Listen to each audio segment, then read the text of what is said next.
Hey Waffle Gang, I do hope you are well. My name is Mark and today we're checking out some more Reddit stories, and if you do love a Reddit story, why not consider hitting that like, subscribe, maybe that notification bell too. Let's crack on with today's first story. Much love, guys. Now today's first story comes from Spirited Warhog, who says, "Am I the arsehole here for standing my ground with a neighbor who keeps demanding we stop parking legally on the street? Neighbor drama. My partner and I, male 36, female 35, recently moved in from the city to a little village because we wanted better schooling for our 2-year-old. As with most moves, we got a long to-do list to get the house fixed up, and we've been working through it. One problem has been our electric gates, which have been failing and locking shut. When this happens, both of our cars have been trapped on the driveway. In the past, we've had to get taxis to take our child to nursery because the gates literally wouldn't let us out. We've had 2 different companies come to look at them, and both confirm that not only are the gates faulty, but the manual override is broken too. We're told it's an expensive job to replace them. The gates work as designed sometimes, but not all the time, so we figured the safest solution is to park our family car on the street so that we always have access to it. About a week ago, my partner got in the car and found a wet note on the windscreen. It had been raining, so the note was unreadable. Curious, I messaged our neighbors to one side and across the road as I had their numbers. I simply said we'd had a note left on the car. It wasn't legible, and if it was from them, we're happy to talk. I mentioned that my guess was that it was most likely about the parking. Everyone replied saying it wasn't them and that they had no issue at all with where we were parking. My partner bumped into another neighbor, John, and he also confirmed that he had no issue with the car being parked there. A couple of days later, another note appeared. To the owner of this car, can you please stop parking outside our wall? It was signed with the name of a house, John's house, the same neighbor who had literally told my partner days earlier that it wasn't him and he had no problem with it. Weird, but okay. For some context, we would park directly outside our house, but it seems a bit dangerous. We live on the corner of a narrow street coming off a busy road. If we park outside our house, drivers turning in are basically greeted by a dark, barely visible car. The street lighting there is poor, so the parking spot we chose is maybe 30 feet away from the front of our house, directly under a street lamp where visibility is far better.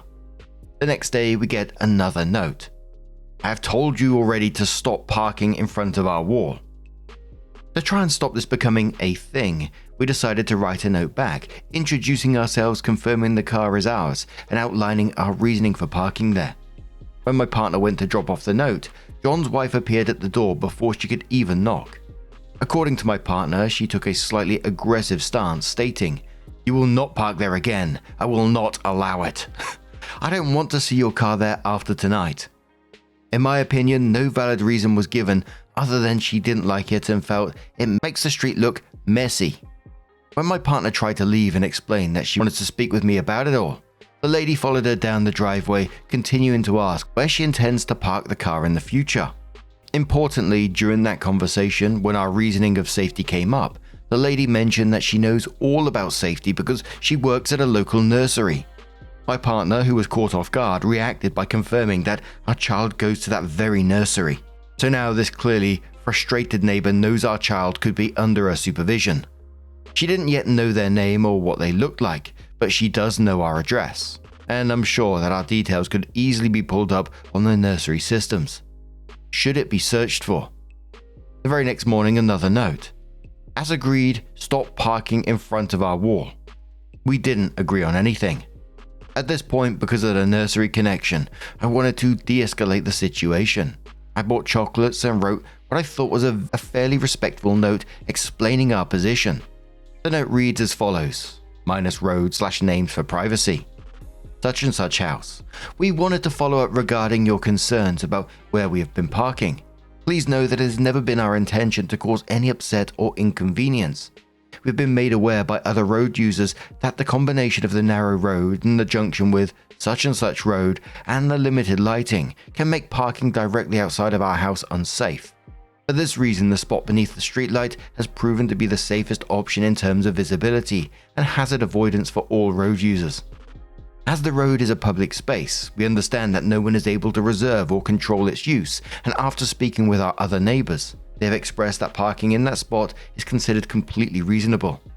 With this in mind, we do intend to continue parking there. That said, please do not hesitate to let us know if you have gardening work scheduled and we can move the car further down the road on those days. We do hope that you can understand our reasoning behind this decision and appreciate the consideration for residents and road users.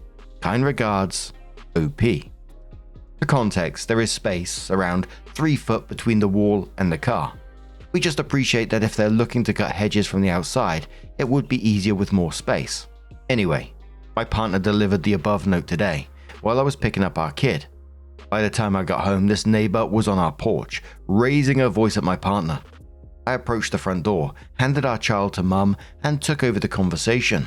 She now knows what our little one looks like. She had already handed back the chocolates and note, saying that she won't accept this. She insists we're disrespectful, that she's never had any trouble with neighbors before, and that we need to sort out our gates, rather than park on the street. I asked her directly what her issue with the parking was, and all she would say is, "I just don't like it there. There is no access problem or safety concerns." She tells me to park in front of another neighbor's house and suggests that I need to have a word with my partner because she doesn't listen. I'd like to think that I remained polite and listened to what she had to say. I said I'd consider her opinion and eventually got her to leave. We haven't moved the car. I'm annoyed. It's legal, safe, and in my mind, reasonable. She's calling us rude, disrespectful, and insinuating that we are troublemakers. So am I the arsehole here for standing firm and continuing to park the car in the most convenient spot for us, despite this woman's frustration? I think you've been super polite in this situation. The chocolates, the explaining, the going around to introduce yourself, etc, etc. You sound like a great neighbor to have, to be quite honest. You got faulty gates for one, so you're choosing the safest spot you can with proper lighting for consideration for other people. I've told you before, I used to have a neighbor, not quite like this, but used to patrol our neighborhood, and anything wrong with anyone's houses or whatever the reason would be, that she would report it, she would cause trouble, just absolute in everyone's business all the time, and just like, oh, please piss off. She would patrol the neighborhood the same time every day. You'd see her walk past your window, like literally scouring what's going on around her. I think the biggest concern that I couldn't help but notice was the nursery connection. And I think I'd be having a quiet word with that nursery about the situation that's going on, and just saying that me and this worker of yours are in a bit of a dispute right now, just to let them know. The commenter says to OP, not the arsehole, but you also need to make the nursery aware of the issue and ask that she not have any unsupervised time near your child. OP responded to that saying, really appreciate this as the top comment. We were undecided as to whether to raise it due to not wanting to cross any professional or personal boundaries. But you guys are absolutely right. Commenter replies saying the nursery needs to know that one of their employees is screaming at and threatening people they know to be parents of a child in their care, in front of the child in at least one case. And yes, saying things like, I will not allow it, and following people to make sure they follow their rules is threatening. Tell them you're afraid because a person who works at your child's nursery knows what your child looks like. And if at all possible, get some kind of camera on your car. Even a cheap battery-operated one intended to watch inside a house. You'll need proof if and when she does something to your vehicle. After all, she will not allow you to keep parking there. It sucks that this is a neighbor you'll be stuck with. It sucks that you'll probably have to move your car in the long run. Hell, I'd move it now so I wouldn't have to walk my kid near that house. Not the arsehole. Also, is John aware of any of this? Ooh, good point. Any chance he actually didn't lie to your husband? And one more comment said, just as a note, John may have no idea that his partner has been issuing parking diktats to the new neighbors. He might be well mortified. First time I've ever heard of diktats before. The OP did update the post and says we've spoken to the nursery regarding our child's contact with this woman and have requested that there be none. They've assured us that they take this kind of concern seriously and will update us on Monday. That seems to be becoming routine. There was another note on this car this morning telling us to move it ASAP. We've added it to the pile and we'll keep all of them in case we ever need to refer back. We also contacted our local non-urgent police line for advice. They checked the address and confirmed we're within our rights to park where we are. They said notes on the car and an aggressive tone don't meet the threshold for threats. Only direct threats of violence or property damage would. If the notes become threatening, they said we should call back. They mentioned that if she keeps coming to the door repeatedly, it could potentially become a stalking issue. But that feels extreme at this stage. A lot of comments suggested disconnecting the power to our gates when they are open, which is a viable option. It may invalidate our car or our house insurance though, so we're planning to speak to our insurer before doing anything until this afternoon. The intercom buzzed. "It's me again, your car is still there, you have to move it now." I said I was busy, but she insisted I come out and talk to her. I probably should have ignored it. It was pouring with rain, but I went out to speak to her. She just repeated the same things. So I explained everything we've looked into and the advice we've received. Her response was that she knows the police says it's fine, but it's not fine with her. I was honestly thinking about backing down and just moving the car to stop this whole situation, as she's so unreasonable. Until she said that if I didn't move it right now, she'd move her own cars out of her garage and block ours in. One in front, one behind, making our car essentially unusable. I tried not to laugh at her. Surely this would only make her problem worse, as it was such a petty thing to suggest. I said okay, said I had to go inside now and shut the door on her. Dash cams arrived today and I'll be fitting them tomorrow. When I imagine there will be a fresh note on the car or a blockade to deal with, making it impossible to move it onto the drive, even if we wanted to. And the commenter said on the back of this one, call the non-emergency line again and ask if her blocking your car as described by her would be illegal. Point out that you are parked legally, and since she does not own the street, she has no legal grounds for demanding you move. Talk to a lawyer about a restraining order to stay away from you and your property. Another commenter says, talk to her spouse and let him know what she's doing and has threatened to do. Let him know if she does that and your car is damaged in the process, you'll be forced to involve the police. He may decide that enough is enough and rein her in, telling her to quit terrorizing the new neighbors while he's at it. And another commenter says you're placating them, and as long as you continue to do so, she'll feel entitled to give you orders. Put a firm boundary in place. Example, no, I'm done talking about this, and also trespasser from your property. Oh bloody hell, I know OP's having a rough time at the moment with this neighbor, but I am invested. Because you just know no matter what, this neighbor isn't going to leave it at just that, right? And on stories like this, I always think about the neighbor's life. Don't they have anything better to be doing? Like I was talking about that neighbor that used to patrol my neighborhood. Get a hobby of some sort, learn to crochet, paint Warhammer. I remember that exact neighbor once having a right go at us because we collected a bunch of like cans, like pop cans, like Coca-Cola, Sprite, whatever the cans were. And I don't know if you know the thing, but like if you stand on it, if your feet are the right size, the cans will like shape around your foot, and so then they will stick to the bottom of your foot and you can pretend to walk around like RoboCop or something. And that's what a bunch of us were doing, and she had a right go at us about it. First it was something about the noise, then it was about scratching the pavement. Bloody hell, neighbor drama, man. But what do you guys make of this situation? Let us know your thoughts down in the comments below, and let's move on to another story. Our next story comes from Reddit Girl 125, and it says, my boyfriend, 27 male, has prohibited me from saying a certain word and gets angry at me, 27 female, when I accidentally say it. My boyfriend does not like it when I use WTF while we are texting or chatting online. WTF is something that I have been using since I was 13, and honestly, it's a hard habit to break. It is like asking someone to stop typing LOL or LMAO. I know he doesn't like WTF because it has the swear word in it, and he has told me that it sounds very rude to him. I'm confused why I'm not allowed to use WTF because he says fuck a lot while we're together. I told him that he uses the swear word too, and his response was, so it's my fault. I can sort of see how WTF can sound rude to people, and I honestly have been trying my best to stop using it, but today it just slipped because I was shocked by something. Can someone help me understand his perspective? Lynn says to OP, is he controlling about other things too? How long have you been together? OP says no, not really. Been together for 2 months. Lynn replies saying, yeah, I thought it wasn't long. Listen, this is just the beginning. This is all kinds of emotional fuckery in your future if you don't call him out on his bullshit when it happens, and probably even if you do. I'm sorry, what? You want me not to say fuck? Why not? You do, but I can't. He'll give you some bullshit and say something like, yeah, I'm not going to not do something that you do.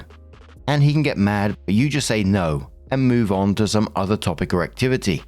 If he gets mad and treats you poorly, calls you names, says other hurtful things, then you say something like, I won't be treated this way. And if he doesn't stop, then you leave. But even if you can't put your finger on why it's bullshit, you can still just not agree and then make sure you don't do it more often. Because that would be childish and petty, even if it would be satisfying when you're irritated with him. But don't do it much less. An ex of mine said when we were about a month in that he hated the way I spat when I brushed my teeth. Newly out of an abusive relationship, I said, sorry, in a sorry you feel that way kind of way, and carefully, because of the previous abuse, had to be careful not to fall into the same pattern of accommodation. Did not change my behavior. We were together for a year and it never came up again. I broke up with him for unrelated reasons. It's entirely possible that this isn't actually going to happen. But with the fact that he got mad when you said WTF, I'd bet $1,000 on emotional abuse within 6 months. And with this going on so early, when it does happen, it's going to be bad. Also, I'd bet more money on him calling you a whore or otherwise getting jealous and demonstrating that he has different standards for men and women, particularly when it comes to sex. Opie responded saying, I guess right now I feel my fault in this is that I said I would stop, but I didn't. I mean, I tried really hard, but I let it slip. Do you think that he may be mad at the fact I couldn't keep my promise more than the fact I used WTF? Even if it is that, I still think he should be able to recognize that it was a complete mistake as habitual behavior for me, which is a hard thing to go cold turkey on. Elite Dude says, the issue isn't you said WTF or not, or it's your fault, or he should be mad or not. The issue is you're dating a very controlling person who got you to agree to never say the word WTF and then gets mad at you when you use it, even when you point out he uses the word too. That's a huge and major issue and has nothing to do with if you said WTF or not. You're only 2 months in. Do you really want to date a person who makes rules like these for you? Commenter says, quoting OP, I feel like it's my fault in this, that I said I would stop, but I didn't. I mean, I tried really hard, but I let it slip, and then says your only fault is to agree to this stupid rule. First of many he will have that will apply to you, but not to him. Abuse starts with small steps, as the abusers try to get a feel of what they can do without you leaving them. Why exactly did you agree to this, knowing that this rule is not intended to apply to him at all? Opie says I agreed because I thought that even though I don't see WTF as rude, if my partner takes it that way, then I will try my best not to offend him. Also at the time, I thought that when he asked me not to say WTF, he was implying that we both should not swear, but I later realized that he continued to swear. The commenter replies saying, so, now that you know this rule was intended only for you, do you still think it's reasonable at all? Do you intend to comply with the no WTF, but only for Reddit Girl 125 idiocy? Opie says, I'm confused though, because I remember I have used the word fuck once or twice, but he didn't care at all. But it's only when I say the acronym WTF he gets mad. Makes me think that there is some history or specific meaning to WTF that I'm unaware of. Everyone was going down the path of, controlling behavior, potential the start of an abusive relationship, etc. And Opie came in with a first update and says, I talked to my boyfriend after the incident, and this is how it basically went down. A equals me, BF equals him. I said, are you still upset with me? He said, no, I don't care anymore. You don't have to change yourself for me. But just to let you know, I'm not attracted to girls that say WTF often.